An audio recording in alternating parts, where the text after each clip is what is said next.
le royaume de Dieu, c'est à nous, c'est pas par nos propres forces, mais par la grâce de Dieu, en fait, c'est à nous de le mettre en action dans le monde dans lequel on vit aujourd'hui.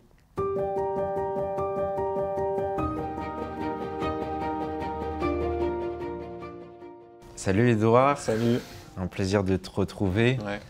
Dans notre précédente vidéo, on a discuté de tout est accompli, cette vérité biblique qui est libératrice quelque part. Tout est accompli, mais quelque part, qu'est-ce qui nous reste du coup, nous, à accomplir en tant que personne humaine? Ben ouais, tout est accompli, mais bon, on ne le voit pas forcément dans notre quotidien, quoi. C'est ça un peu ce qui pose problème dans cette phrase. Peut-être, en fait, moi, ce que je pense, c'est que tout est accompli, et donc il faut le dire, il faut le proclamer, quoi, en parole et en acte. Et ça me fait penser, en fait, à une histoire. Bon, je connais pas trop les détails précis, mais Okay. c'est un soldat japonais. Oui. Après la Seconde Guerre mondiale, il est resté caché jusque dans les années 70, parce qu'il savait pas que la guerre était terminée. Et voilà, c'est un peu ça. Enfin, tout est accompli. C'est bon, la guerre elle est terminée. Mais du coup, il faut quand même l'annoncer. Il faut quand même le vivre. Il faut quand même aller prévenir les Japonais qui seraient cachés encore. Ouais. En l'occurrence, peut-être du coup, le japonais, ce serait toutes celles et ceux qui n'ont pas accès aujourd'hui à cette bonne nouvelle-là, quelque part. Ouais, c'est ça. Et puis même nous, quand on oublie en fait la victoire qui est la nôtre. Ouais. Ouais. Tout est accompli. C'est vrai que c'est une phrase qui est puissante. Et puis, on l'a vu dans notre précédent échange, on peut facilement se mettre beaucoup de pression. Et puis, au niveau d'un activisme écologique ou aussi au niveau dans le domaine professionnel, tout ça. Et puis, ouais, tout est accompli. C'est quelque part une parole libératrice. Pour annoncer en fait cette vérité, pour se l'annoncer aussi à soi-même, est-ce que du coup concrètement ce serait quoi? Est-ce que voilà, moi par exemple je peux trier mes déchets, faire le tri sélectif, peut-être essayer d'acheter plus bio, et en quoi ça va annoncer quelque chose?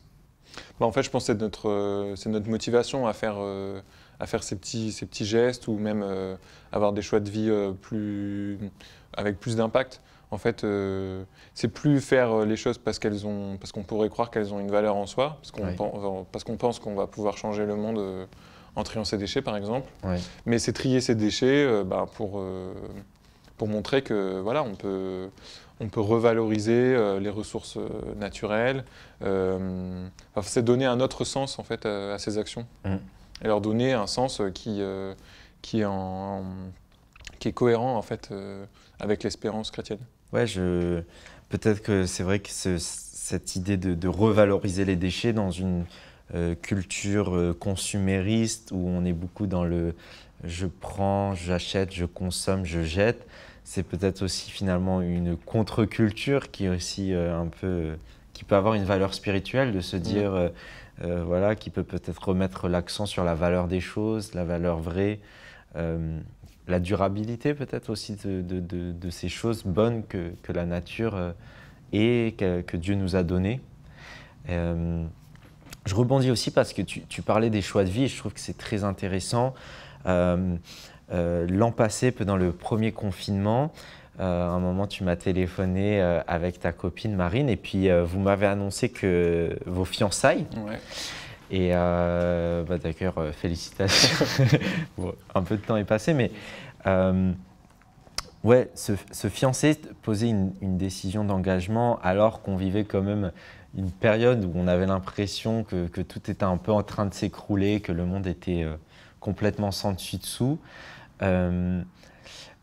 Ça me fait penser, cette démarche-là, à une lecture que je faisais à cette période-là de la biographie du théologien résistant au nazisme Dietrich Bonhoeffer. Et en fait, lui aussi s'était en fait fiancé dans cette période-là, alors même qu'il entreprenait des actions dans la résistance. Donc il savait que sa vie était en jeu, il savait que son mariage pouvait être compromis. Et en réalité, ça a été le cas puisqu'il a été assassiné avant d'avoir pu se marier. Mais pour lui, c'était très important de poser cet acte-là, peut-être un geste qui est à la fois symbolique, spirituel,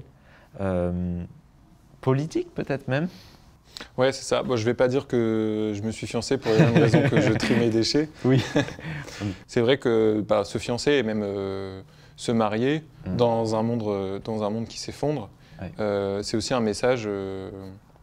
C'est aussi pour exprimer qu'on pense qu'un autre monde est possible en fait. Un monde où les gens s'aiment, où on vit en communion les uns avec les autres et puis ensemble avec Dieu. Donc voilà, c'est aussi un peu pour exprimer ça. Ouais. Un autre monde est possible. Dans le vocabulaire biblique, on parle beaucoup de cette idée de royaume, qui est voilà, pas une royauté au sens terrestre, mais cette idée que Dieu a pour projet quelque chose d'autre pour l'humanité, un chemin de salut. Et c'est aussi, je trouve, tout le paradoxe et la beauté de cette idée-là, c'est que c'est à la fois quelque chose qui est à venir et quelque chose qui commence dès maintenant. Et c'est vrai que c'est pas toujours, pour nous, êtres humains qui sommes très temporels dans notre manière de penser, c'est pas toujours facile à comprendre, mais quelque part, oui, si je comprends ce que tu dis, c'est poser des gestes qui sont quelque part des témoignages de cette réalité à venir que vous pouvez accueillir dès maintenant. Ouais, c'est ça. En fait, il y a un passage que j'aime bien dans Luc 17, chapitre 17. Ouais. C'est les pharisiens qui essayent de piéger Jésus en lui posant des questions sur le royaume de Dieu. Ouais. Et en fait, Jésus leur dit, quand on vous dira le royaume de Dieu, il est là, non, il est là, ne croyez pas. Et après, il dit, le royaume de Dieu est au milieu de vous. Ou dans d'autres traductions, le royaume de Dieu est au-dedans de vous. Et moi, j'aime bien cette phrase parce que c'est un peu ça, c'est qu'en fait, le royaume de Dieu, c'est à nous, c'est pas par nos propres forces, mais par la grâce de Dieu, en fait, c'est à nous de le mettre en action dans le monde dans lequel on vit aujourd'hui. Pour résumer un peu tout ça, j'ai en tête cette citation qui est attribuée un peu mythologiquement, on va dire, à Martin Luther, le réformateur, et qui dit, je cite, « Si l'on m'apprenait que la fin du monde est pour demain, je veux quand même planter aujourd'hui mon pommier. » Je trouve qu'on retrouve cette idée avec l'engagement, les fiançailles, le mariage. C'est, voilà, peut-être ce sera aussi demain. Et puis en fait, on ne sait pas forcément. Hein, la Bible nous dit qu'on sera surpris, mais c'est voilà, ce geste qu'on pose aussi dans l'espérance d'une réalité à venir.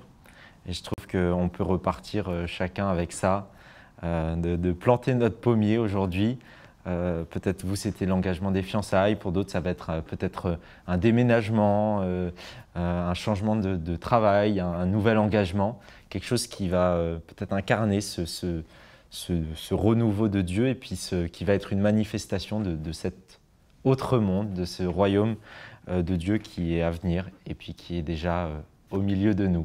Eh bien, écoute, merci beaucoup Édouard, c'était très instructif, très inspirant et ouais, je pense que ça me donne matière à réfléchir pour la suite. Merci à toi, c'était un plaisir.